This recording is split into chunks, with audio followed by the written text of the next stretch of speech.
Tu es trop émotif, trop réactif, trop fragile. Il suffit d'un mot de travers pour que tu t'enflammes, d'un silence pour que tu te sentes rejeté, d'un désaccord pour que tu te venges. Mais au fond, est-ce vraiment de la sensibilité ou un manque de contrôle? Pourquoi ton cœur décide-t-il pour toi? Pourquoi perds-tu tes moyens quand l'autre reste froid? Pourquoi as-tu besoin d'être compris pour agir? Pourquoi ressens-tu autant mais construis si peu? Pourquoi crois-tu que l'émotion est la preuve de la vérité? Dans cette vidéo, nous allons déconstruire cette illusion moderne. L'idée que ressentir est noble, que réagir est authentique et qu'exprimer ses émotions est une preuve de force. Ce que tu vas entendre va déranger ce que tu crois savoir sur toi. Mais c'est le prix à payer pour retrouver ta souveraineté intérieure. L'idée que l'émotion est une boussole fiable est récente. Elle n'est ni antique ni universelle. Dans l'école stoïcienne, on apprenait à éteindre l'émotion pour penser juste. Chez Machiavel, toute émotion non maîtrisée était une faiblesse exploitable. Même dans les traditions orientales, l'agitation intérieure était un obstacle à la clarté. Ce culte moderne de la sensibilité vient d'un glissement idéologique. On a confondu profondeur et fragilité, sincérité et vulnérabilité, humanité et soumission intérieure. La philosophie n'a jamais dit « suis ton cœur », elle disait « examine-le, traverse-le, domine-le ». Et pourtant, à notre époque, pleurer est devenu une preuve de sagesse, réagir une preuve d'authenticité, souffrir une preuve d'existence. On a oublié que les émotions, laissées sans garde, deviennent des armes contre nous. Comprendre cela, c'est réhabiliter une vérité que le confort a effacée. Celui qui gouverne son monde intérieur gouverne tout le reste. Ce que tu vas entendre maintenant ne te demandera pas d'être plus sensible, mais plus souverain. Il ne s'agit pas de te reconnecter à ton cœur, mais de le désarmer. Ces 7 verrous mentaux ne sont pas des conseils de bien-être. Ce sont des mécanismes d'extinction émotionnelle, conçus pour briser en toi ce qui fait vaciller les faibles. Le premier verrou mental qui brise la faiblesse émotionnelle, c'est le détachement de l'interprétation immédiate. Tu crois que ce que tu ressens est vrai simplement parce que tu le ressens fort. Tu entends une phrase, ton cœur s'agite, tu conclus qu'on t'attaque.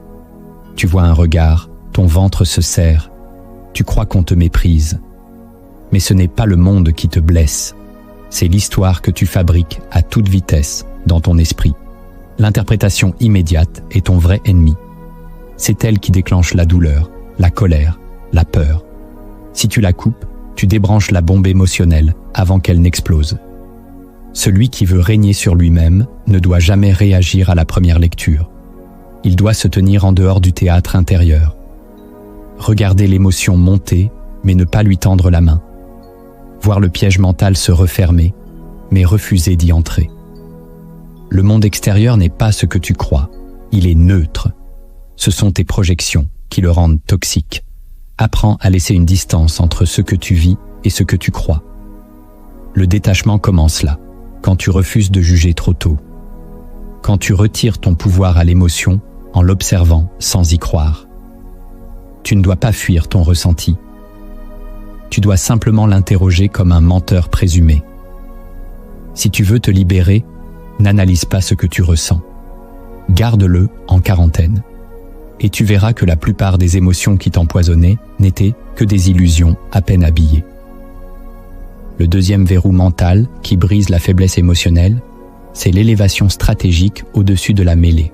Tant que tu restes dans le tumulte émotionnel, tu es manipulable, compressible, exploitable. Chaque mot peut te faire réagir. Chaque silence peut t'écraser. Chaque injustice peut te détourner de ton but. Mais celui qui pense comme un stratège ne descend jamais dans la poussière des émotions. Il reste en hauteur, là où les cris n'atteignent pas, là où les pics tombent dans le vide. Tu dois t'élever, mentalement, psychologiquement. Non pas en méprisant les autres, mais en refusant d'entrer dans leur agitation. Tu n'es pas obligé de réagir. Tu n'es pas obligé d'expliquer. Tu n'es même pas obligé de ressentir ce que l'autre attend. Le silence, dans cette position, devient une forteresse. Tu n'éteins pas ton cœur, tu le protèges de ce qui le déstabilise. Tu n'es pas indifférent, tu es concentré. L'élévation stratégique consiste à traiter les provocations comme des bruits parasites. Tu entends. Tu ne réagis pas. Tu observes. Tu ne participes pas. Tu attends. Tu choisis le moment. Le pouvoir est dans ce décalage. Si tu ressens trop, tu es déjà au sol. Si tu prends de la hauteur, tu imposes le rythme. Regarde les maîtres du jeu. Ils n'élèvent jamais la voix. Parce qu'ils ont compris une chose que tu dois apprendre. Celui qui est au-dessus ne se justifie pas. Il agit sans émotion, avec précision. Le troisième verrou mental qui brise la faiblesse émotionnelle, c'est la dissociation entre réaction et impulsion. Tu crois que tu dois réagir quand tu ressens. Tu crois que la colère justifie la réponse, que la tristesse appelle une plainte, que l'humiliation exige une vengeance. Mais ce lien est un leurre. Ce n'est pas parce que tu ressens que tu dois répondre. L'émotion n'est pas un ordre, c'est une proposition. Tu peux la refuser, tu peux la mettre de côté, tu peux l'observer comme un acteur observe un rôle. Tu n'es pas obligé d'y croire. Le pouvoir commence là, dans la dissociation froide entre ce qui monte en toi et ce que tu choisis de faire. Si tu réponds à chaque impulsion, tu restes un enfant. Si tu réponds par choix, même quand ça brûle à l'intérieur, tu deviens un stratège. Ce verrou est simple à comprendre, mais dur à appliquer. Car l'impulsion veut dominer. Elle veut que tu te justifies, que tu cries, que tu fuis, que tu frappes. Mais le maître reste de marbre. Il sent tout, mais ne montre rien. Il encaisse tout, mais ne révèle rien. Il choisit sa réponse comme un roi choisit ses batailles. Lentement, froidement, souverainement. Ce n'est pas l'émotion qui est le problème. C'est ta servitude envers elle. Apprends à créer une distance entre ce qui te traverse et ce que tu exprimes. Et tu verras, tu deviendras opaque à ceux qui veulent te manipuler. Le quatrième verrou mental qui brise la faiblesse émotionnelle, c'est la domestication de l'indignation. Tu crois que parce que tu es choqué, tu as raison. Tu crois que ton indignation est noble, morale, puissante. Mais en vérité, elle te trahit. L'indignation est un piège qui te donne l'illusion de la supériorité alors qu'il révèle ta sensibilité à la provocation. Plus tu es indigné, plus tu es contrôlable. Il suffit de te heurter dans ton orgueil pour que tu t'enflammes. Il suffit de toucher un mot-clé pour que tu perdes ta clarté. Mais celui qui domine ses émotions ne tombe jamais dans ce piège. Il voit l'indignation venir comme une fièvre dangereuse. Il la garde en cage. Il l'analyse, il la questionne, il se demande « Pourquoi cela m'agite-t-il autant ? Qu'est-ce que cela révèle de mes fragilités ?» Et il refuse de répondre dans la colère. Il répond dans le calcul. Domestiquer l'indignation, ce n'est pas être passif, c'est être intelligent. Tu choisis de ne pas exploser, tu choisis de ne pas dénoncer, tu choisis d'attaquer quand l'autre s'est déjà découvert. Et si tu le fais sans émotion, sans bruit, sans moralité excessive. L'indignation est une mise à nu. La dominer, c'est apprendre à te couvrir de silence, même sous le feu. Le cinquième verrou mental qui brise la faiblesse émotionnelle, c'est le refus de la validation extérieure. Tant que tu cherches à être compris, tu es vulnérable. Tant que tu veux être aimé, tu es manipulable. Tant que tu espères être reconnu, tu es enchaîné. Ce besoin d'approbation est l'une des racines les plus profondes de la faiblesse émotionnelle. Tu ne t'effondres pas parce qu'on t'attaque. Tu t'effondres parce que tu voulais plaire. Et que tu ne comprends pas pourquoi ça ne marche pas. Mais tu dois comprendre une chose essentielle. Tu n'es pas là pour être aimé. Tu es là pour être libre. Et la liberté intérieure commence le jour où tu n'as plus besoin que les autres te disent que tu as raison. Tu fais ce qui est juste pour toi. Tu prends les décisions froides quand elles s'imposent. Tu supportes les critiques, les malentendus, le rejet, sans avoir à les corriger. Tu vis sans permission. C'est ce silence-là qui rend invincible. Tu peux écouter les autres, mais tu n'en dépends plus. Tu peux recevoir des éloges, mais tu ne les attends plus. Tu peux accepter l'amour, mais tu ne le mendies plus. Ce verrou est dur à activer, car ton cœur veut exister à travers les yeux des autres. Mais plus tu t'en détaches, plus tu redeviens maître de ton royaume intérieur. Le sixième verrou mental qui brise la faiblesse émotionnelle, c'est l'ancrage dans le long terme. L'émotion te pousse à l'immédiat. Elle t'aveugle avec le présent. Elle te fait croire que ce que tu ressens maintenant est plus important que ce que tu construis sur le long terme. Tu sacrifies une relation pour une blessure d'orgueil. Tu abandonnes une mission pour une crise de doute. Tu détruis une alliance parce que tu as mal aujourd'hui. Mais l'homme qui pense loin ne s'effondre pas dans l'instant. Il endure, il absorbe, il reporte. Car il sait que la douleur du moment n'est rien face au plan global. Il a une vision. Et cette vision écrase les émotions. Ce verrou mental consiste à toujours te rappeler la conséquence stratégique. À chaque fois que tu ressens une montée émotionnelle, pose-toi une seule question. Quelle est la conséquence si je cède? Quelle est la perte si je réagis? Quelle est la ruine si je me laisse aller? Et tout change. Tu ne réagis plus pour soulager ton cœur. Tu réagis pour préserver ta structure. Tu n'agis plus pour être en paix maintenant. Tu agis pour être en position plus tard. Ce verrou transforme l'émotion en énergie froide. Il détourne le feu vers un objectif au lieu de le laisser consumer ta force. Celui qui pense comme un roi ne s'autorise pas à tout ressentir. Il choisit ce qu'il sacrifie pour bâtir son autorité future. Et ce choix-là, personne ne peut le lui prendre. Le 7e verrou mental qui brise la faiblesse émotionnelle, c'est la ritualisation du contrôle. Tu ne maîtriseras jamais tes émotions par hasard. Tu dois créer des conditions mentales et physiques qui te rendent inébranlable. Cela ne se fait pas une fois, cela se répète chaque jour. Le contrôle est un muscle, et comme tout muscle, il se travaille dans la solitude, dans la constance, dans le silence. Tu dois te lever chaque matin avec un rituel de domination intérieure. Te parler à toi-même comme un chef parle à ses troupes. Répéter les mêmes phrases de calme, de puissance, de recul. Visualiser les attaques potentielles. Préparer ton esprit à rester froid.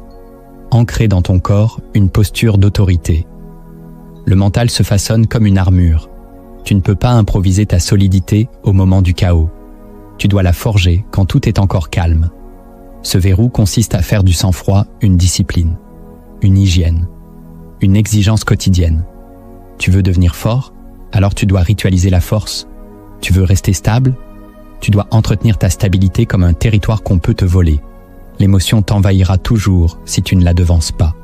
Mais si tu crées des habitudes, des pensées refuges, des gestes de recentrage, alors tu deviens un temple, intouchable. Même quand l'extérieur s'effondre. Tu ne seras jamais sans émotion. Mais tu peux apprendre à ne jamais leur obéir. Tu crois peut-être avoir compris le danger des émotions incontrôlées, mais ce n'est qu'une surface. Dans cette deuxième plongée, nous allons dévoiler ce que personne ne veut nommer, les vérités interdites, celles que la société maquille, celles que ton ego refuse, celles qui détruisent le culte moderne de l'émotion, en révélant ce qu'il cache vraiment. La première vérité interdite, c'est que l'émotion est devenue un alibi pour ne pas évoluer. Tu dis que tu as mal, que tu es à vif, que tu es blessé, et tu crois que cela suffit pour qu'on t'écoute, pour qu'on t'épargne, pour qu'on te comprenne. Tu fais de ce ressenti une preuve de profondeur, de sincérité, parfois même d'intelligence émotionnelle. Mais ce n'est qu'un camouflage, une couverture fragile qui masque une réalité plus brutale. Tu refuses de grandir. Tu utilises ta souffrance comme un droit à ne pas changer, comme si le fait de ressentir validait le fait de stagner. Or, la vérité, c'est que l'émotion n'est pas toujours une sagesse. Elle est souvent une stratégie de l'ego blessé pour éviter la confrontation avec la vérité. Tu restes dans ta douleur parce que changer serait plus douloureux encore. Tu te caches derrière ta colère pour ne pas reconnaître ta responsabilité. Tu pleures pour ne pas devoir agir. Tu dis « je ressens » au lieu de dire « je choisis ». Et cette boucle, tu la répètes chaque jour sans t'en rendre compte. L'émotion devient ton excuse, ton échappatoire, ton théâtre intérieur. Tant que tu ne verras pas cela, tu resteras prisonnier d'un faux toi-même dans lequel la sensibilité est utilisée comme un cadenas pour t'empêcher d'évoluer. La deuxième vérité interdite, c'est que l'émotion exagère toujours le réel. Elle te fait croire que tu es en danger alors qu'il n'y a qu'un désaccord. Elle te fait croire qu'on t'abandonne alors qu'on te remet à ta place. Elle transforme une parole neutre en agression, un retard en trahison, une remarque en humiliation. Ton cœur amplifie, il projette, il dramatise, il crée un monde dans lequel tout est personnel, tout est blessant, tout est urgent. Et tu y crois. Tu réagis comme si tout ce que tu ressens était la vérité. Tu pleures, tu trembles, tu attaques, tu fuis. Tu vis dans un théâtre intérieur où chaque événement est interprété à travers la loupe de ta fragilité. Mais la réalité est souvent plate, neutre, dénuée de malveillance. Elle ne cherche pas à te faire du mal. C'est toi qui y vois un coup, parce que tu as été formé ainsi, à surinterpréter pour exister, à ressentir fort pour donner du sens, à souffrir pour justifier ta valeur. Pourtant, celui qui voit clair n'amplifie pas, il simplifie. Il ramène chaque émotion à sa juste place. Une impression, pas une preuve. Une donnée, pas un verdict. L'émotion ment, pas toujours, mais souvent. Et tant que tu la crois sur parole, tu vis dans une illusion où la moindre poussière devient tempête. La troisième vérité interdite, c'est que plus tu ressens, plus tu es manipulable. On t'a appris à exprimer tes émotions, à les revendiquer, à les afficher. Mais ce qu'on ne t'a pas dit, c'est que plus elles sont visibles, plus elles sont exploitables. Celui qui connaît ton point faible n'a pas besoin de te frapper. Il te regarde, il se tait, il attend que tu tombes dans ton propre piège. Si tu réagis à tout, tu es une cible facile. Il suffit d'un mot bien placé, d'un silence bien calculé, d'un sourire ironique pour te faire exploser. Et tu penses que c'est eux, que c'est leur faute. Mais en réalité, c'est toi qui t'offres en sacrifice. Tu donnes accès à ton système nerveux. Tu tends les clés de ton monde intérieur à ceux qui n'ont aucune intention de le respecter. C'est pourquoi les puissants se taisent. Ils protègent leur centre. Ils dissimulent leurs failles. Ils savent que toute émotion affichée est une arme que l'autre retournera contre eux. Tu veux devenir invincible? Commence par devenir illisible. Tu veux garder ton pouvoir? Apprends à ne rien laisser paraître. L'émotion n'est pas seulement un langage. C'est un code que les autres décodent et retournent contre toi quand tu es le plus fragile. La quatrième vérité interdite, c'est que l'émotion te déconnecte de ta mission. Tu veux faire les bons choix, avancer, construire, mais dès qu'un obstacle te heurte émotionnellement, tu te détournes. Tu cries, tu te plains, tu doutes, tu abandonnes. L'émotion devient ton moteur, mais c'est un moteur instable. Tu ne choisis plus en fonction de la direction, mais de ce que tu ressens à l'instant. Tu prends des décisions lourdes sur des bases fragiles. Tu changes de cap parce que tu es blessé. Tu coupes des liens parce que tu es vexé. Tu détruis ce que tu bâtissais parce qu'une émotion t'a traversé au mauvais moment. Et ce cycle, tu l'appelles lucidité, intuition, sensibilité. Mais il n'est rien d'autre qu'un sabotage intérieur. L'émotion ne te guide pas toujours. Parfois, elle te détourne de l'essentiel. Elle te fait confondre priorité et urgence, vérité et ressentiment, fidélité et confort affectif. Et plus tu l'écoutes sans filtre, plus tu perds de vue ta trajectoire réelle. Le silence intérieur, lui, connaît le chemin. Il n'a pas besoin de hurler pour t'orienter. Il ne réagit pas, il voit. Si tu veux accomplir ta mission, tu dois apprendre à traverser les tempêtes émotionnelles sans changer de cap. Le vrai roi n'interrompt jamais sa marche pour un éclair. La cinquième vérité interdite, c'est que la société actuelle a sacralisé l'émotion pour mieux neutraliser la puissance. On t'encourage à pleurer, à t'ouvrir, à parler de tes failles, à mettre en scène tes blessures. Et tu crois que c'est une libération. Mais observe bien. Plus tu t'exposes, plus tu deviens vulnérable. Plus tu te montres transparent, plus tu deviens prévisible.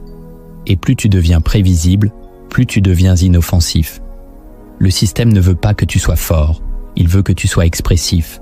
Il ne veut pas que tu te contrôles, il veut que tu t'effondres à l'écran. Et tu obéis, pensant que c'est du courage. Tu te livres, tu te justifies, tu t'humilies parfois au nom de la vérité. Mais tu perds quelque chose de plus précieux encore, ton mystère, ton pouvoir intérieur, ta part d'ombre. Machiavel le savait, celui qui s'expose est déjà affaibli. Celui qui montre son cœur laisse une cible ouverte. Ce culte de la transparence émotionnelle est une cage dorée. Tu crois y guérir, tu y consens, mais c'est une stratégie de neutralisation. Plus tu t'exprimes, moins tu impressionnes. Plus tu ressens, moins tu influences. Ce qu'on célèbre aujourd'hui comme authenticité est parfois le déguisement le plus raffiné de la désactivation psychologique. La 6e vérité interdite, c'est que l'émotion sert souvent à garder le contrôle sur les autres. Tu penses que tes émotions te rendent victime, mais parfois, elles te rendent dominateur. Tu pleures pour faire culpabiliser. Tu te mets en colère pour imposer. Tu te vides pour attirer. Tu t'effondres pour qu'on te relève. Et tu ne le fais pas toujours consciemment. Tu crois être sincère. Tu crois exprimer une douleur. Mais au fond, ton ego utilise cette émotion comme un levier de pouvoir. Tu testes, tu observes, tu ajustes ton intensité selon la réaction de l'autre. Si ça ne marche pas, tu montes en volume. Et si ça fonctionne, tu recommences. Ce mécanisme est subtil. Il se cache dans les liens affectifs, les amitiés, les couples, les familles. Il transforme le lien en terrain de contrôle émotionnel. Tu ne cherches pas à être compris, tu cherches à obtenir. Tu n'aimes pas, tu réclames. Tu ne partages pas, tu influences. Et plus l'autre est touché, plus tu te sens vivant. Mais ce pouvoir est toxique. Il t'attache à des stratégies perverses et te maintient dans une identité de faiblesse dominante. Ose écrire en commentaire « Je refuse de manipuler » ou d'être manipulé par l'émotion. Car tant que tu te sers de tes failles comme d'un langage, tu t'interdis la véritable force, celle qui ne dépend pas du regard ni de la réaction des autres. La 7e vérité interdite, c'est que ton attachement à l'émotion vient de ta peur du vide. Si tu t'arrêtes un instant, si tu fais taire la voix intérieure, si tu refuses de réagir, il ne reste rien. Et ce rien t'effraie. Car sans émotion, tu ne sais plus qui tu es. Tu n'as plus d'histoire, plus de rôle, plus de justification.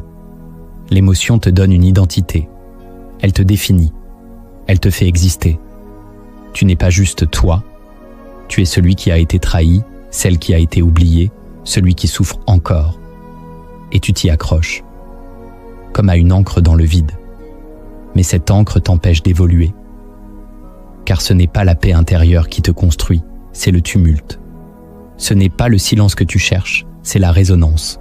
Tu veux sentir quelque chose pour être sûr d'être vivant. Et pourtant, c'est dans l'absence d'agitation que naît le vrai pouvoir. Là où rien ne bouge, tout devient clair. Là où tu ne réagis plus, tu redeviens souverain. Mais ce vide fait peur. Il ressemble à la mort, à la perte, à l'effacement. Et pourtant, c'est le début. Le début d'une conscience libre, d'un esprit qui n'a plus besoin de justification, d'une force froide, nue, stable. Tant que tu remplis ton monde intérieur d'émotions, tu ne pourras jamais entendre la voix la plus importante, celle qui surgit dans le silence total. Il ne suffit pas de comprendre, il faut pratiquer. La froideur ne vient pas d'une théorie, elle se construit dans la répétition. Si tu veux briser ton esclavage émotionnel, tu dois t'entraîner comme un guerrier s'entraîne au combat. Ces 7 rituels ne sont pas des conseils, ce sont des armes mentales taillées pour t'endurcir à chaque moment décisif. Le premier rituel stratégique, c'est le silence calculé. Ce rituel commence au moment exact où tu ressens l'envie de parler. Pas quand tu es calme, mais quand tu bouillonnes, quand tu veux te défendre, te justifier, t'expliquer, hurler. C'est là, à cet instant précis, que tu dois choisir de te taire. Pas comme un repli, comme une domination. Le silence n'est pas un retrait, c'est une stratégie de puissance. Quand tu te tais, tu récupères immédiatement l'énergie que tu allais gaspiller. Tu observes, tu entends, tu vois ce que l'autre ne voit pas. Tu prends de l'avance. Mais ce silence doit être actif. Il ne s'agit pas de subir, il s'agit de construire. Dans ton esprit, tu formules les vrais enjeux. Tu analyses ce qui se joue derrière les mots. Tu redresses ta posture intérieure. Et surtout, tu refuses de réagir à chaud. Le silence devient un rituel si tu le répètes chaque fois qu'une émotion monte. Il devient une barrière entre ton monde intérieur et la brutalité extérieure. Tu ne laisses plus entrer n'importe quoi. Tu ne laisses plus sortir n'importe comment. Tu installes un vide entre l'émotion et l'action. Et dans ce vide, tu retrouves ton pouvoir. Apprends à résister au besoin de répondre, à supporter l'inconfort de ne pas être compris, à rester maître même quand on te pousse à craquer. Le silence calculé, appliqué chaque jour, devient une armure invisible. Et aucun cri ne peut traverser une armure que tu as forgée dans la maîtrise. Le deuxième rituel stratégique, c'est le miroir froid. Chaque matin, avant de plonger dans le monde extérieur, place-toi face à ton propre regard. Pas pour te flatter, pas pour t'encourager, pour te confronter. Tu dois apprendre à regarder ton visage comme un juge regarde un accusé, sans filtre, sans tendresse inutile, sans mensonge protecteur. Le miroir froid, c'est l'exercice quotidien de lucidité brutale. Tu ne regardes pas ce que tu veux voir. Tu regardes ce que tu évites. La fatigue, la colère résiduelle, la peur, la tension, le besoin d'amour mal exprimé. Tu te forces à voir ce qui en toi te rend vulnérable. Et tu le nommes. Tu te parles sans détour. Tu dis ce qui doit être corrigé, ce qui doit être tu, ce qui doit être transcendé. C'est un rituel de conscience froide, pas de développement personnel. Tu ne viens pas pour te motiver. Tu viens pour te discipliner. Tu observes ton aura du moment, ton expression dominante, et tu ajustes ton esprit. Tu décides. Aujourd'hui, je ne tomberai pas dans la plainte. Aujourd'hui, je garde mon centre. Aujourd'hui, je laisse mourir ce qui cherche à m'émouvoir. Le miroir froid est un entraînement à l'impassibilité. Il t'apprend à voir l'homme que tu es en train de devenir et à redresser la trajectoire. Ceux qui ne se regardent pas tombent dans la comédie émotionnelle. Ceux qui se voient en face, chaque jour, finissent par imposer le respect sans jamais avoir besoin de hausser la voix. Le troisième rituel stratégique, c'est le recentrage corporel. Les émotions habitent le corps avant d'atteindre l'esprit. Une tension dans le ventre, une crispation dans la gorge, une accélération dans la poitrine. Voilà comment commence l'emprise. Si tu n'as pas appris à détecter ces signaux, tu es déjà manipulé par eux. Ce rituel consiste à revenir immédiatement dans le corps dès que tu ressens un trouble. Tu poses ta main là où ça serre. Tu expires lentement. Tu recadres ton souffle. Tu changes ta posture. Tu envoies un message à ton système nerveux. Je reprends le contrôle. Ce n'est pas un exercice spirituel. C'est une discipline stratégique. Tant que ton corps reste en désordre, ton esprit sera chaotique. Mais si tu recadres le corps, tu éteins l'incendie avant qu'il ne monte au cerveau. Ce rituel doit devenir automatique.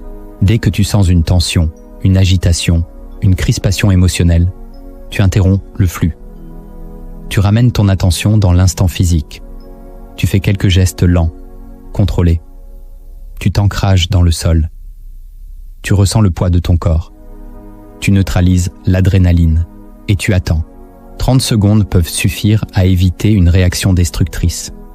Ce rituel n'a rien de spectaculaire, mais il t'empêche de perdre des batailles que tu n'aurais jamais dû livrer.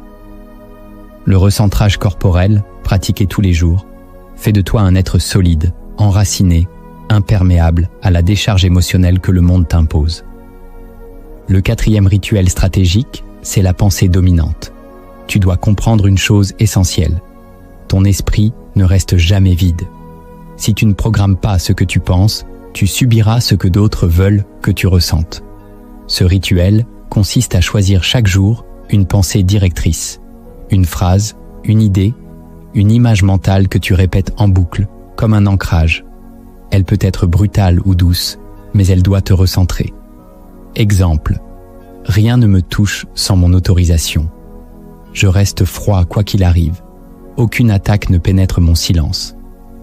Cette pensée doit devenir ton repère. Tu la ressors dès que l'émotion monte. Tu ne réfléchis pas. Tu la répètes encore et encore. Tu crées un raccourci neurologique. Tu remplaces l'impulsion par une programmation. Ce rituel est simple mais puissant. Car plus tu le répètes, plus il devient une seconde nature. Et un jour, au lieu de réagir par peur ou colère, tu réagiras par automatisme stratégique. Tu deviendras stable non par nature, mais par entraînement.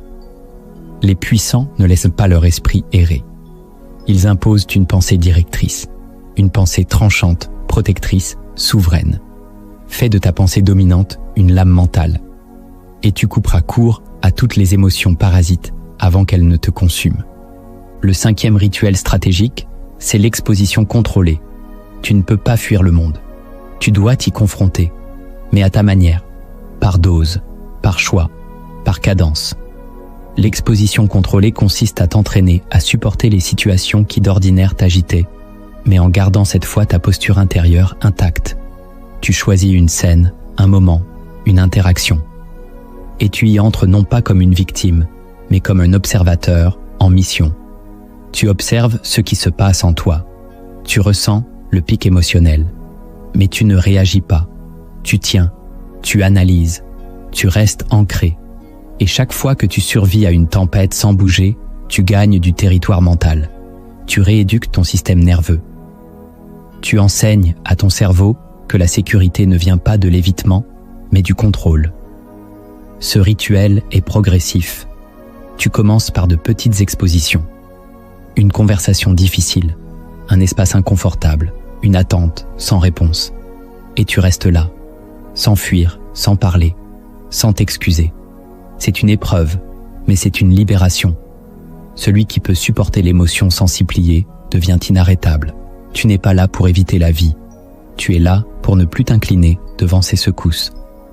Le 6e rituel stratégique, c'est le refus de justification.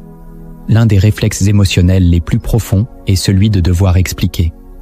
Tu veux qu'on sache pourquoi tu es comme ça, pourquoi tu as réagi ainsi, pourquoi tu souffres. Tu veux qu'on comprenne, tu veux qu'on t'absout. Mais ce besoin est une chaîne.